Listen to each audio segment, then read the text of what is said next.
one in there. And we're live.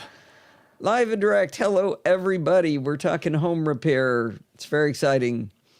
Let's see. Frank just joined us. You better scroll back up. You can see two NosillaCastaways meeting for the first time in real life at our house. So I guess I better do roll call. We've got Kevin and Bruce and Frank in Japan and Jill in the North Woods, Lindsay the daughter, listener Lynn, Mr. Ed, John, and Sandy and Zoe from England. Bruce, and for those just joining us, the folks you see there standing together are listener Lynn and Mr. Ed. Yeah. Who visited with us today. Yeah. All right. I think we're, have we taken care of all the businesses that we need? I think we have. Anyone we didn't list in the roll call? Did I miss anybody? All right. I think we're ready to go. We're good. Okay. Here we go.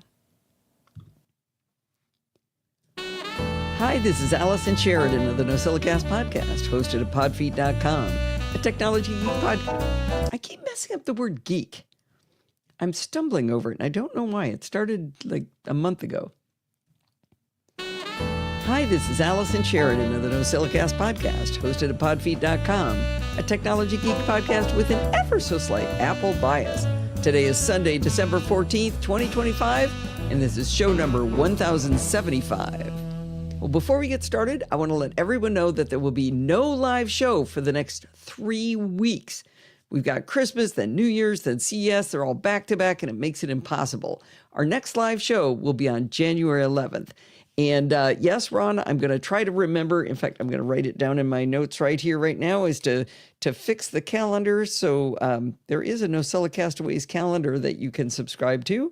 And it's a Google Calendar. And anyway, I always got to fix it for Ron. Now, don't worry. This doesn't mean that you're going to miss your weekly fix of the NosillaCast. I've got enough content already lined up for the next 2 shows, but I could use some help for the episode I'll be publishing early on January 2nd. If you've got something you think might be worthy of a review, now is the time to write it up and get recording. I really need the help. Now, Steve Matten is working on a review, and he asked me a great question. He said, you have any, guidelines you've written up that would help me to understand your expectations, like how long it's supposed to be, things like that, how to record? Well, it turns out I do have that on podfeet.com. It's been on the homepage for more than a decade. I entirely forgot I had already written that up when Steve asked me. The original version was written so long ago that I talk about iTunes in it.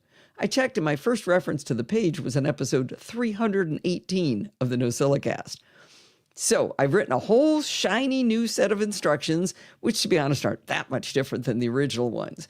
In these instructions, I cover how long should it be, how to write a script, things not to do, how to record, like microphone in order, and microphone software to record.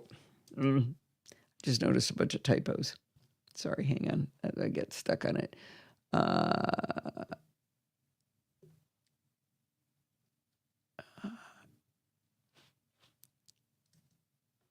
Hang on. There we go. Okay. So I didn't have this file saved yet.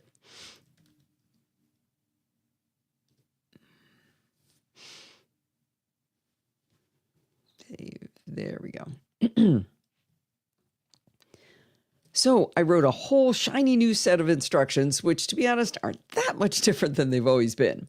In the instructions, I cover things like how long should it be, how to write a script, things not to do, how to record, like microphones and software to record. And I give you some options on that. I talk about file formats for audio, the script, and images, including don't forget your alt tags, and then where to send the recordings and script to me. And in this, I really encourage you to ask questions, because the saddest thing is if somebody gets their heart set on being done and they didn't ask a question they maybe had that about something they should have been able to do, something to do differently.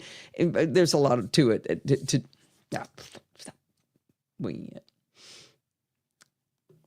And in this, I really encourage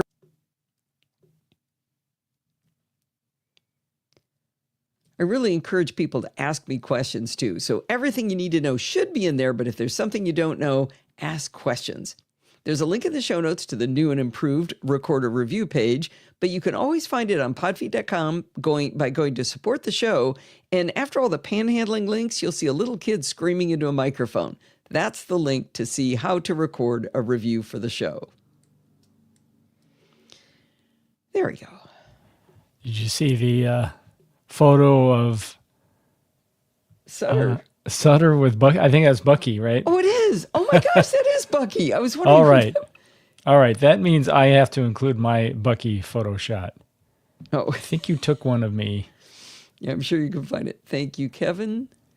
Let's see. I need a chapter mark here, but I think I got to chapter that last one too, and I didn't do it. So Bucky is, I think, is a beaver, right? I think he is, yeah. He, there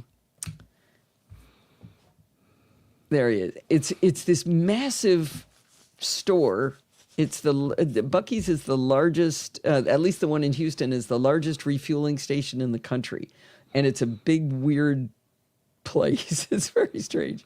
You found them at Bucky's. Interesting. Gluten intolerant Pop-Tart equivalents, huh? Well, before we get started, I want to let everyone know that. Let's see. And yes, Ron, I'm going to try to remember. In fact, I'm going to write it down. And it's a Google Calendar. And God, how many times did I say and? And I don't know. yeah, I said it 3 times. So, wait, what happened? I got to fix that. And yes, Ron. Yes, Ron, I'm going to try to fix the calendar. So there is a NosillaCastaways calendar, and it's a Google.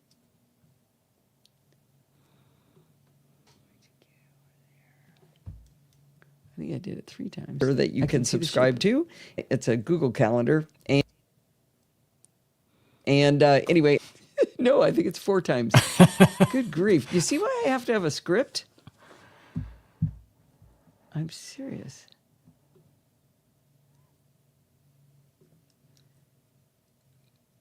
Calendar. I always got to fix it for Ron. Now, don't worry. This doesn't mean it's only 3 times, not 4. Thank goodness. Okay, let's see. Oh, but what I was looking for was none of that. I was looking for when I started talking about Steve Mettan. Could use some help for the episode I'll be publishing early on January. Now, don't worry. This doesn't mean that you're going to miss your weekly fix of the Nosilla. Okay, so I think I'm going to put it right there. You didn't upload the corrections to the post, right? The corrections. I see some typos, but I don't see them corrected, so I assume you haven't uploaded No, them. I'm working right now. It was 1/3. There was a third one I saw. Well, can't find it. All right, it wasn't critical.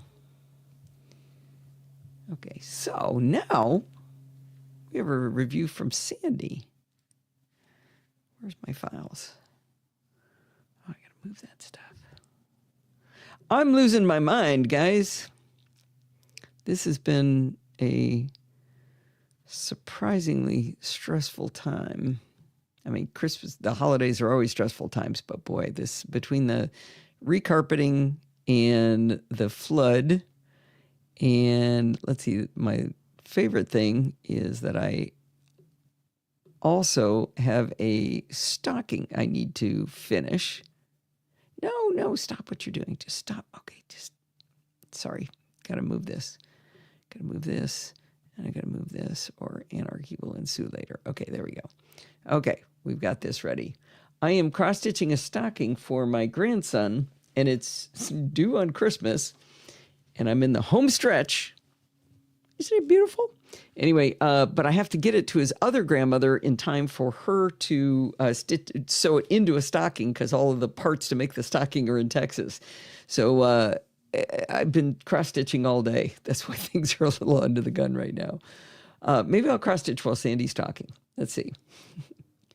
Let's see.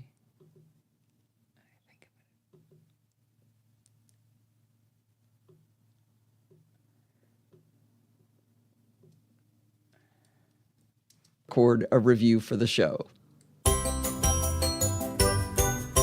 Hi, this is Sandy Foster. I don't have a home that's as smart as many these days. I don't, for instance, have smart door locks or window shades. I certainly don't have any fancy lighting systems. However, I do have 3 smart outlets. I've used a couple of different brands in the past, but right now my outlets are from Meros, and I'm very happy with them. As background, I worry about fire and general safety. As a result, my first smart outlet went into my sewing room. This one turns on early in the morning, though I still need to manually turn on the iron itself. It turns off in the evening. No big deal, right? But just in case I've forgotten to turn off the iron, the outlet also turns off when I leave home, and the outlet turns on again when I arrive home. No worries about the iron possibly setting a piece of fabric on fire. Similarly, I have a lamp plugged into a second smart outlet.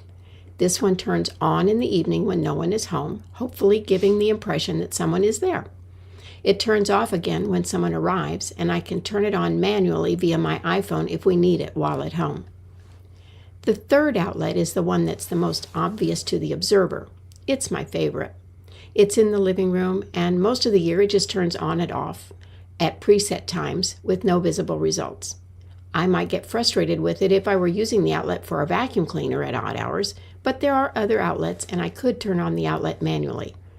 During the Christmas season, though, this smart outlet has a very special task. I plug our tree lights into it.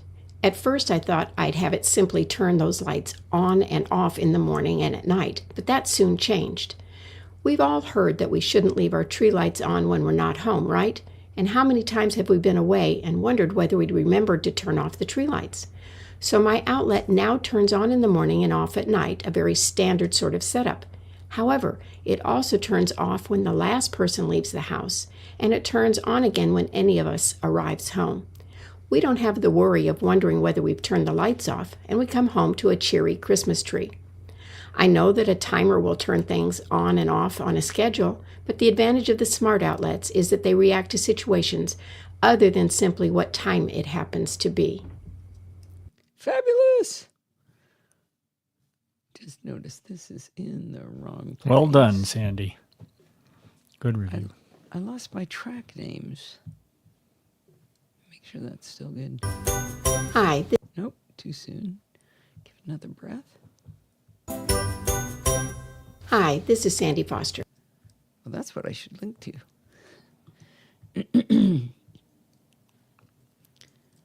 Okay. Nice, Patty. Patty does beautiful work. Yeah. Sandy those are can, nice. or Lindsay can send you a picture of what this is supposed to look like when it's done, because she made this one for Forbes. I thought of something. I wonder if that's going to confuse Forbes when he sees this. If they bring him with them. All right, here we go. To situations other than simply what time it happens to be. That was great, Sandy. I love it. Now, I asked Sandy after she'd recorded which smartlets, it's a podcast I listen to. To situations other than simply what time it happens to be. Well, that was fantastic, Sandy. I love it. Now, I asked Sandy after she'd recorded which smart outlets she's favoring these days. I was surprised to hear that she's using Meros switches. Those happen to be my favorite since Stephen Getz turned us on to them, but I knew she'd had trouble with them in the past. She explained that she'd just gotten a bad batch, but the new ones were working great for her. Meros now has matter and thread support in their smart outlets, and they've got some new form factors you can check out too. You can find them all at meros.com. And thanks again, Sandy. I really love the Christmas tree from your geolocation idea and keeping your home safe with that double coverage of your iron being turned off.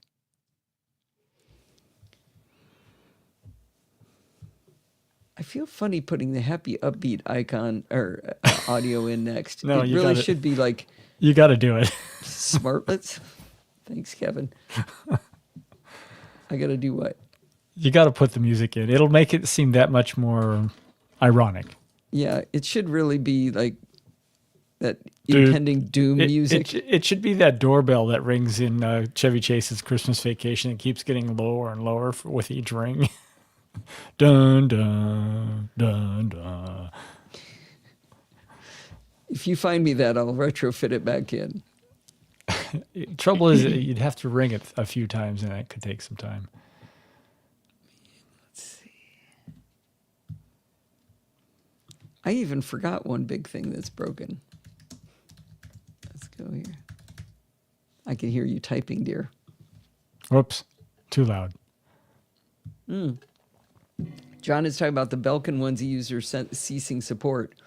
Steve just asked for more Mero switches because the Wemo switches, who I think were bought by Belkin, stopped getting support. All right, here we go. When last we left our heroes, Steve and I had just finished having our house recarpeted. I walked you through the agony, kind of as therapy for me, and then I gave you the tech angles to making a house, taking a house apart and then putting it all back together. By the end of the day, Saturday, the house was mostly in good working order. Saturday night, I was walking by the kitchen TV and I could hear a hiss, kind of like a speaker that was just generating noise. I put my ear up to the TV and that wasn't it.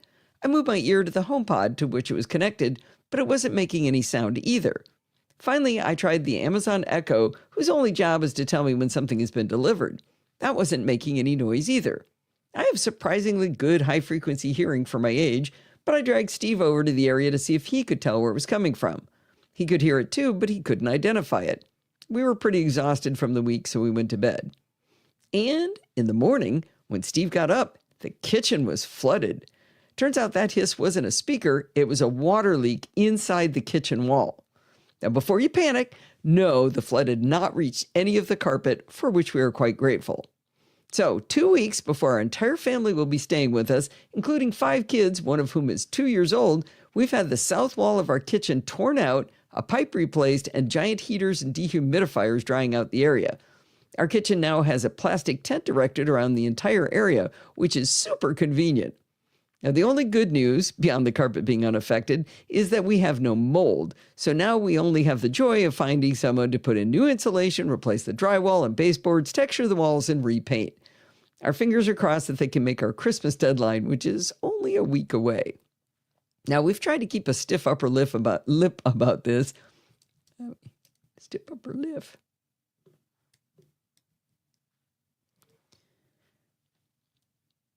Now, we've tried to keep a stiff upper lip about this, but what pushed us over the edge of annoyance was that as this was happening, a giant pile of tech stuff just started to fail in the house. But here's the crazy part. For the most part, I was able to fix all of it. Let's start with the worst one, which we only noticed on Thursday. With all the house chaos, it was really hard to meet my deadline for a video tutorial for Screencasts Online all about using Unite to create site-specific browsers. But I got the video done late in the day on Thursday, and I was going to make my deadline. I used the web interface to upload the 1 gigabyte video to Dropbox, and I went off to run an errand. When I came back, after an hour and 15 minutes, the video was only 53% finished uploading. That made no sense because we pay for gigabit Fios. I'm used to things just kind of whooshing right up there. I started running some speed tests and saw numbers in the 200 megabits per second down range, but only in double digits on upload speed. Now, you may remember that I had just recently installed the Eero 7 Pro routers that David Roth gave us, so I was a little bit concerned maybe something was misconfigured with those. I rebooted the Gateway Eero router first, but that didn't fix it. Next up was powering down the coax to Ethernet adapter from Frontier. Now, for word-saving considerations here, I'm going to call it an ONT, even I don't think this is technically an ONT. I brought the ONT back up, and then the Gateway Eero, and still the speeds were awful. I decided to ask the Eero app to test my network speeds, and it showed over 900 megabits per second down and nearly 300 megabits per second up. This was wholly inconsistent from my hardwired test over Ethernet using speedtest.net. I've seen this before, and I cannot explain why the Eero app reports incorrect results. To prove without a doubt that my Eero app was lying, I unplugged the Gateway Eero from the ONT and connected my Mac directly to it using an Ethernet cable. This eliminates all of the Eeros, any kind of Wi-Fi signaling, any of that, all of my interior wiring, and the Ethernet switch that everything was going through before. This would be a pure test of what Frontier was sending to me. And the test confirmed that I was now getting 200 megabits per second down and 4 up. So I called Frontier and got my new friend Win on the phone from tech support. It did take me about 20 minutes of conversation to convince him to test things on his side, but when he finally did check, he said he was seeing they were only sending me 200 megabits per second down. Now, for some reason, he was unable to see my upload speeds, but he knew that there was definitely a problem on their end if they were only sending me 200 when I was paying for gigabit. He evidently has quick access to senior engineers because he chatted with them from time to time as we were talking. Eventually, they told him to bounce the data port. I have no idea what bouncing a data port means. In fact, if any of you know what that means, I'd be curious to know. After they did the bouncing of the data port, he had me power cycle the ONT up in our bedroom, the one that goes from coax to Ethernet, but it still didn't fix the problem. By the way, it was Win who kept calling it an ONT, even though I know for a fact that we had the ONT removed years ago. I verified with Steve that we don't have an ONT in the outside closet like we used to, but he reminded me that there is a second little box, just like the one in the bedroom, that converts Ethernet to coax to go into the house.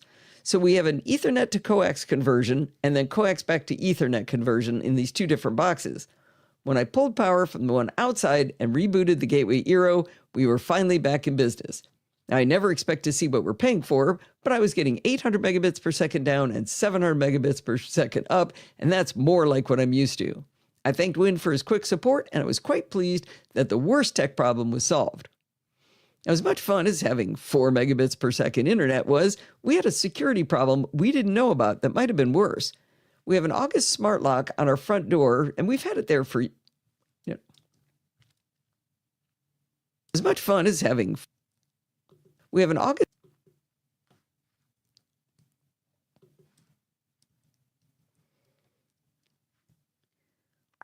Thank you, Kevin.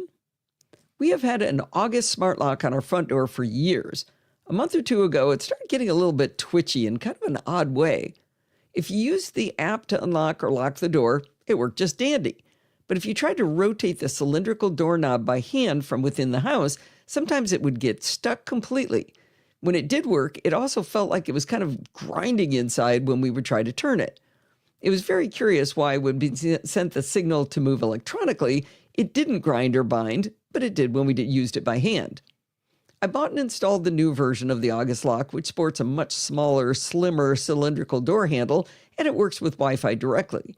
The old model required a device plugged in nearby to relay the signal to Wi-Fi. This new model worked great. Until the week when the house was under siege by demons. We have the lock set to unlock when we're close to home and to auto-lock a few minutes after the door is closed, whether we're home or not. One day, Steve went to walk out the front door and it was already unlocked. He opened the August app and the symbology showed that it thought the door was open when it wasn't. If the door is open, it won't auto-lock. So as long as it thinks the door is open, it won't ever lock itself. This is kind of in that you had one job category, right? But Steve started doing some experiments with the magnet you embed into the door frame that the August lock uses to determine the open-close status of the lock. He wondered whether somehow it had shifted or maybe the gap between the door and the door jamb had increased so it wasn't getting a good magnetic signal. He started pondering whether a stronger magnet would help it to work better. Now, we had just replaced the batteries too, so we were kind of giving them the side eye. I decided to see if Perplexity could shed some wisdom on the problem. The first 3 suggestions were play with the magnet, make sure it was in place, and to check the batteries. So we were on the same page with Perplexity. But the second suggestion suggested we rerun the calibration steps between the lock and the door sense, which is their fancy name for pairing with the magnet in the door jamb.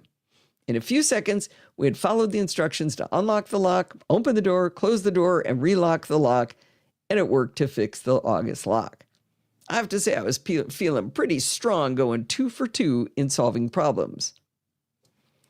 Can you, Steve, close the parentheses for me?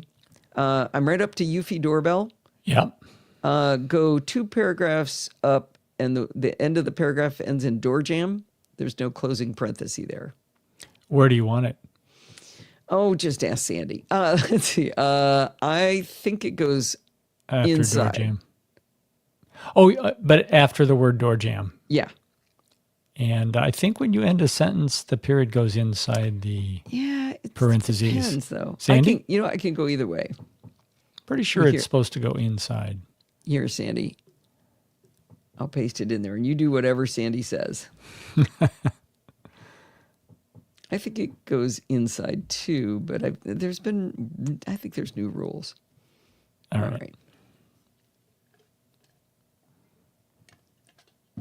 So that sentence that Allison pasted in, Sandy, just above your comment, there's a parentheses, but no closing parenthesis, which belongs after the word door jam.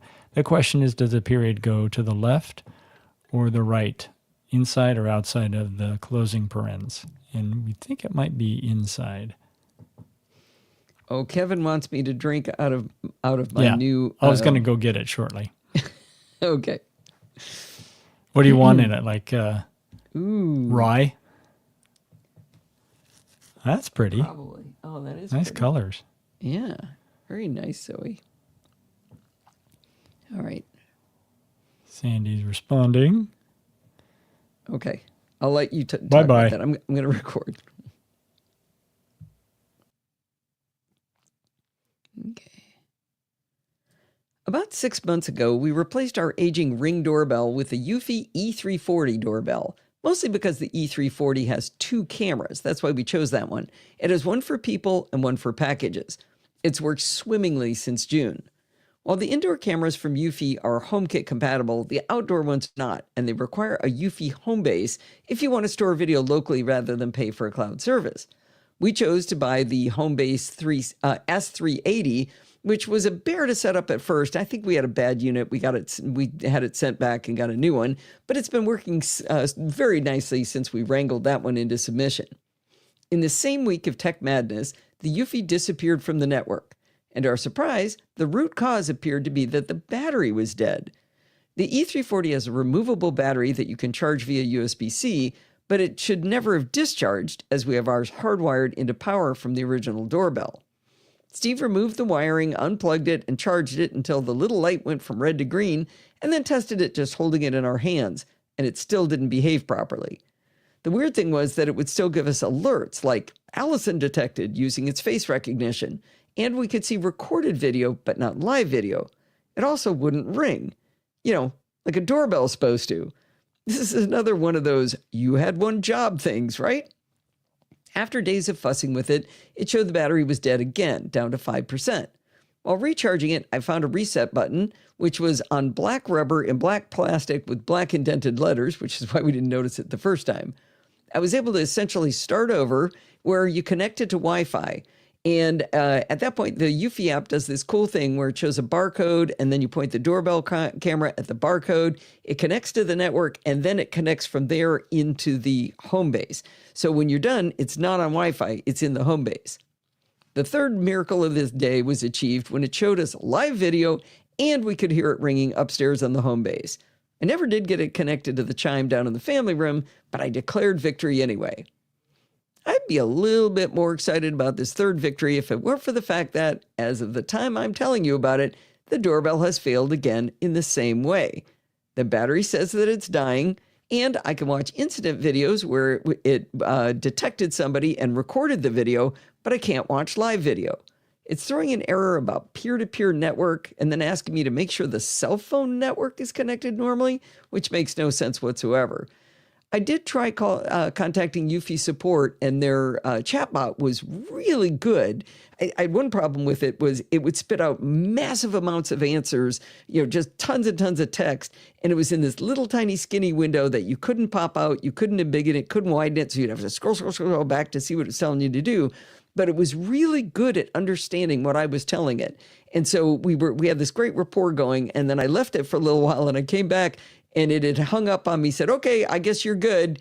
And I had to start over. And I started over, and it gave me a bunch of advice. We made it real far, and then I didn't have time to keep going with it. So now I think I'm going to have to contact them directly because we're suspicious that the battery is causing a problem because it really shouldn't have a battery that's dying when it's plugged in. And so that's the only thing we can think about. So while I did succeed for a brief period in time, it's broken again.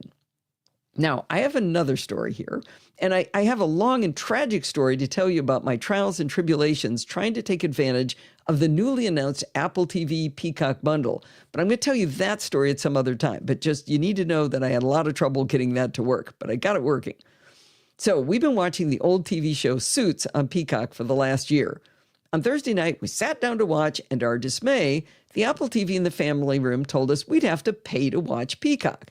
I had finally conquered the bundled pricing, which I verified by going into my account on the Apple TV and looking at subscriptions and said, yep, you got a paid-for subscription to Peacock. But it kept saying you got to pay for Peacock. This Pay Us Money page had a login screen, and going to that told me it was going to send a notification to my mobile device to do the verification. On my iPhone, it popped up, but when I tapped on it, it just took me back to the login screen on the Apple TV, telling me I had to log into Peacock. Well, I don't have a login to Peacock. I have Peacock through Apple TV. So the next day, my day of victories, we tried again, but we had the same failure. Steve thought to check one of the upstairs Apple TVs, and it gladly offered all of our Peacock content. I gave up trying on my own, and I enlisted Apple for help. Ben answered my call and asked if he could share my Apple TV screen. What? I did not know you could do that. If nothing else, that would be cool to see. As soon as Ben read me the caution that he'd be able to see my screen, but he could pause at any moment if something sensitive was going to come up, like a login screen, my TV got a giant red bright border on it. I mean, like close to a 2-inch wide border of flaming red. There is no way you could miss that something was different about your TV, as long as you have the gift of sight, of course. That got me to wondering whether with VoiceOver it would tell you like really loudly that it was being monitored. If anybody's ever tested that with VoiceOver, I'd sure like to know what it does. So I was gushing to Ben about how cool this was, and he confessed this was the first time he got to do it too. It was a little wistful when he said he couldn't see the red border, though, but he liked my enthusiasm. Now here's the fun part. He had me follow the exact same steps I'd followed at least 3 times before, hitting the sign-in button, authorizing my phone. When he did it, or when he had me do it, it went right back to that same sign-in page again, just like it did when I tried it by myself. But then after about a second, that disappeared, and we got this spinning orange arrow circle. After about 30 seconds, Peacock came up and I was logged in. I would guess that my call to Ben was less than 10 minutes, and we spent at least 2 of those minutes talking about how cool it was that he could see my Apple TV. I wished him a happy holiday and celebrated my 4th victory of the day. Let's see, what else went wrong? Oh yeah, Steve's Apple TV started intermittently just losing signal. Good news though, this one was an easy fix. He swapped his HDMI cable with the one in our bedroom, and now the one in our bedroom starts losing signal. So he was able to put in a new HDMI cable, and things were back to normal. We'll call that Victory 5, since we're still counting the UV because I didn't know it had broken again when I started talking about all this. So the bottom line is that while we feel like we're in a tech fixer-upper these days, we've managed to slay most, if not all, of the dragons that have infested this house. I almost wonder if the tech gods sent us all this madness just to distract us from worrying about drywall, broken pipes, and giant loud fans. I feel like I've made fire fixing everything, except that Eufy doorbell. Holy screen share, Batman. I'm going to bring you over something. Oh, okay. Does your battery have a bulging problem? That's a question. That's interesting. I don't think so. It seems to, fit putting it back in. And it's only 6 months old. Oh, what did you put in it? Water. Oh, good. Remember, last week when I knocked my other... See, I have a sippy cup. But Kevin said I have to have this one. Oh, that suction's too good. I think the kids are going to like it. This could be Teddy's cup when he comes, Steve. Yes. I think it would be a good one for Teddy. It's actually a really nice sippy cup. It tells you how many milliliters, too. I assume those are milliliters. 350? Is that 350 milliliters, Lindsay, if it's that big? That big around? Looks about right. Oh, the battery question wasn't for Allison. Sorry. Okay. Somebody else was having a problem. All right. Well, we are closing in. I think that might be the end of our recorded content. Oh, I got to spam. All right. Here we go. Money. All right.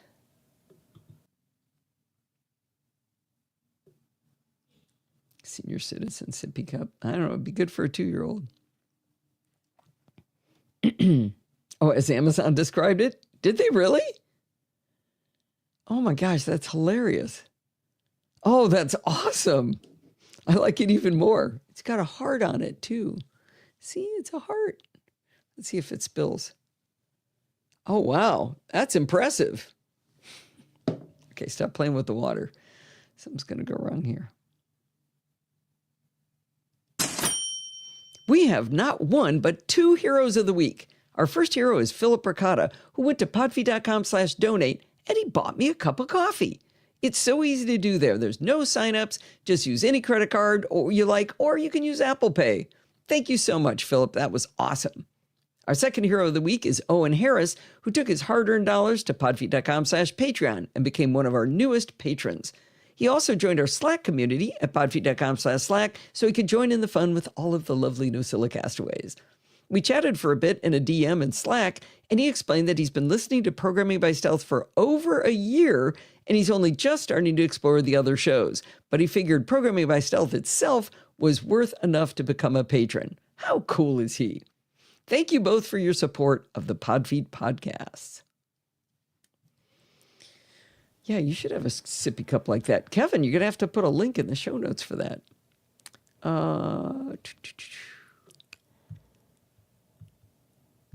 Okay. And now it's time. This is kind of crazy. Andy Dolph is... I think Andy Dolph is here. And you may remember Andy Dolph back from when Bart's microphone was cutting to half volume, and it was Andy Dolph who figured out what was wrong. It was the XLR cable? Yeah, connection? But it wasn't just that he told us it's your XLR cable. He explained how XLR cables worked. That's right. No live shows for the next 3 weeks. Are we going to get a ping from Andy Dolph? Maybe. Oh, wait a minute. Wait a minute. Wait a minute, what? Let me check Notion. I think I forgot something.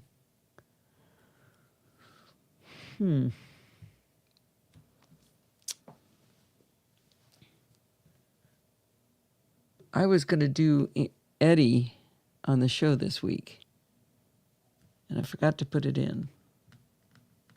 Well, how long? What are you at right now? It looks like... I have more than enough content because Andy by himself is 52 minutes. And I'm at 22. Well, can you put Eddie on next week? Yeah, I've got a lot of stuff next week, too. You know what? I'm moving him. Moving who?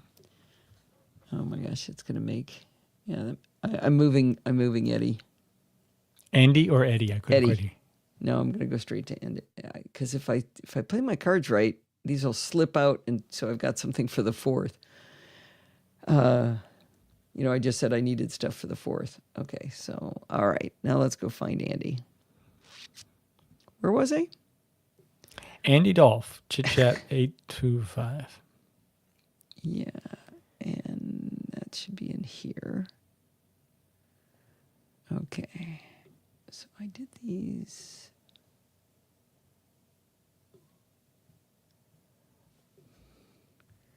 So the funny thing is, let's see, do I want to do the intro to this? Okay, here's Andy. Plink. Sounds a little like... Adam? Adam, yeah. Let's see. We recorded this in October. Oh, my goodness. Yeah, definitely do him first. He's been sitting there for a couple months. Yeah, no, I was going to do him either way, but... That'd be too long if you used them both. I think so, but I think that makes next week too long.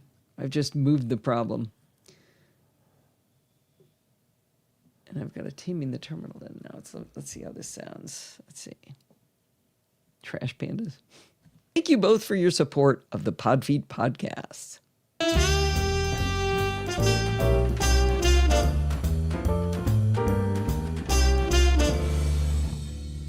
way too long.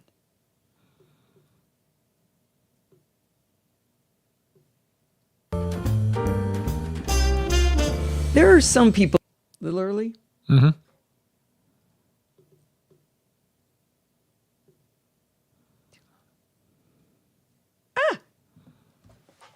What's going on? That's what I need to do.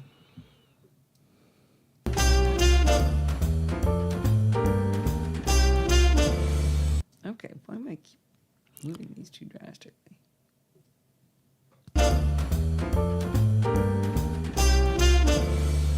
There are some people who are just simply part of the... Okay, and that's too loud. Fabric of the NosillaCast, piping up from time to time over many years to provide valuable insight to the show when some sort of topic tickles them. One of these people is Andy Dolph, who's been sending in content and chatting with me in the background since 2012. You may remember, for example, a few years back when Bart had a curious failure with his microphone, and Andy gave us a tutorial on how XLR cables are constructed that explained the failure. Steve, is your mic hot? It might be. I can turn it off. Okay, no, I thought I was hearing noises that I didn't expect to hear. You may remember, for example, a few years back when Bart had a curious failure with his microphone, and Andy gave us a tutorial on how XLR cables are constructed that explained the failure. After all these years, we finally decided to sit down and have a chit-chat about his work as Special Events Coordinator for Learning Space Technologies at the University of New Hampshire. Welcome to the show, Andy. Thank you. It's so good to finally talk with you. And since the title is a little bit of a mouthful, basically what I do is produce AV for events at the university. Sound, projection, sometimes lighting, more and more video. That it used to be pretty straightforward. You know, it was basically taking what people said and make those usually. He talks for a long time. I'm going to slide down here. I think I need him to be a little bit later. For us, and go through the middle of April. Oh, well, that wasn't a stressful... No, too far. Go through the middle of April. Oh, well, that wasn't a stressful time in 2020. Yeah. You can tell he's a talker. I haven't gotten a word in 3 minutes there. Welcome to the show, Andy. Thank you. Yeah, that's better. All right. Joe. Yeah, thanks for having me. What a nice guy. Cut that. So I need to change the script to say that there won't be a live show. Well, I thought you already said that. But I say at the live show at the end, I always say... Oh, at the end. And remember, if you want to acknowledge the contributors, Philip and Owen. Thank you. Hold that thought because I'm typing. You're going to have to wait until, what did I say, January 11th?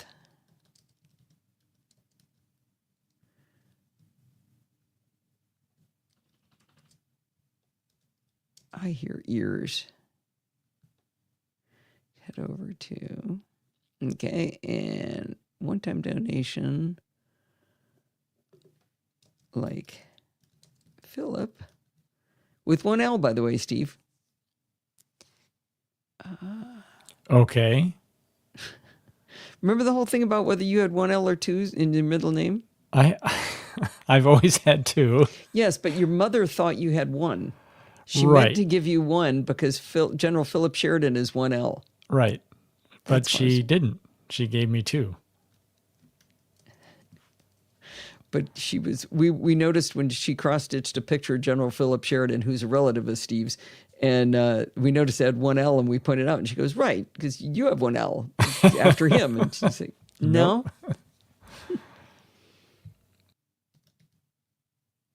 Okay, I think I have the ending script set now. All right. I got to go tell Eddie that I blew off his part. He was probably expecting it. Oh, well. What are you going to do? Yeah, the show's an hour and 11 minutes. That's enough. It's enough. Well, that's going to wind us up for this week. Did you know you can email me at Allison? Actually, you know what? I'm going to say at the beginning. People never listen. Okay, there's no live show till the 11th. Well, that's going to wind us up for this week. Did you know you can email me at allison@podfeed.com anytime you like? You can email me the links to those reviews you're going to do after you upload them to Dropbox. Don't forget, if you have a question or suggestion, just send it on over. Remember, everything good starts with podfeed.com. I love Mastodon. Follow me at podfeed.com/Mastodon. If you want to listen to the podcast on YouTube, you can go to podfeed.com/YouTube. It's kind of silly because it's just this graphic of the show page of the my logo, and it's got a little waveform on it. So it's kind of goofy, but people like YouTube. If you want to join the conversation, you can join our Slack community like Owen did at podfeed.com/Slack, where you can talk to me and all of the other lovely NosillaCastaways. You can support the show at podfeed.com/Patreon, like Owen did, with a one-time donation at podfeed.com/donate with Apple Pay or any credit card, like Philip did. Or you can go to PayPal, podfeed.com/PayPal. And if you want to join in the fun of the live show, you are going to have to wait until January 11th to head on over to podfeed.com/live on Sunday nights at 5 p.m. Pacific time and join the friendly and enthusiastic NosillaCastaways. Thanks for listening and stay subscribed. One of my kids' middle names is Philip. With one L?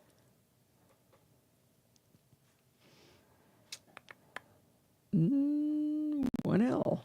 Interesting. You related to General Philip Sheridan? He was apparently a horrible human being and really ugly. He did help the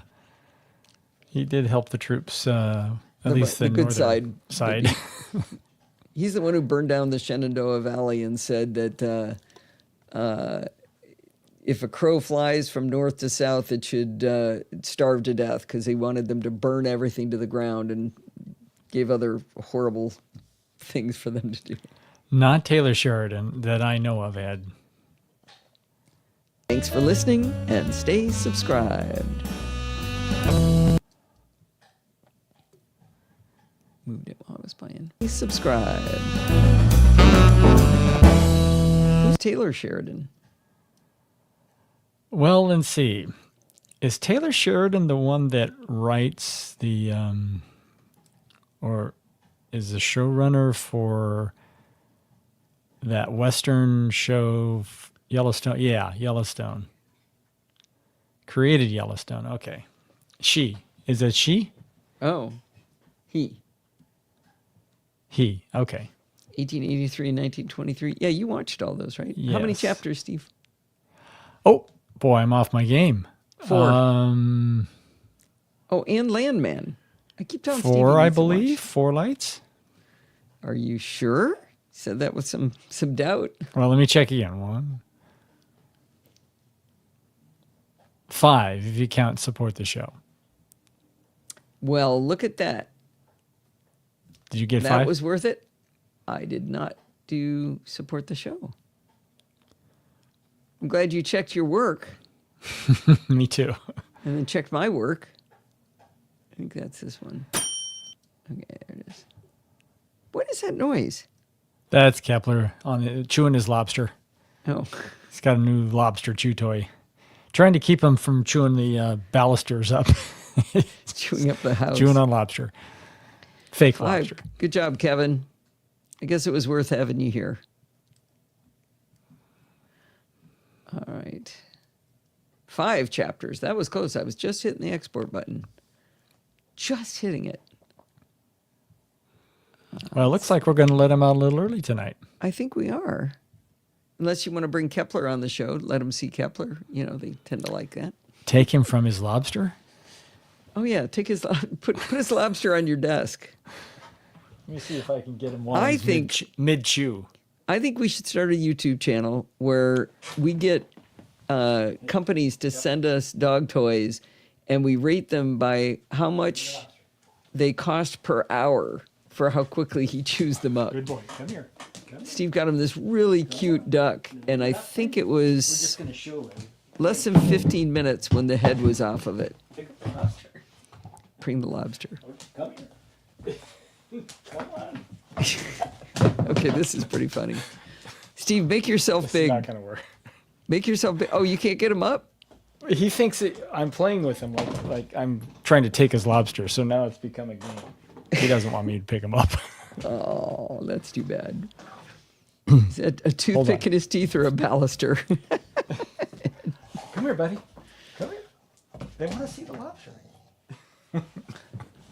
He's not buying it, huh? Hold on.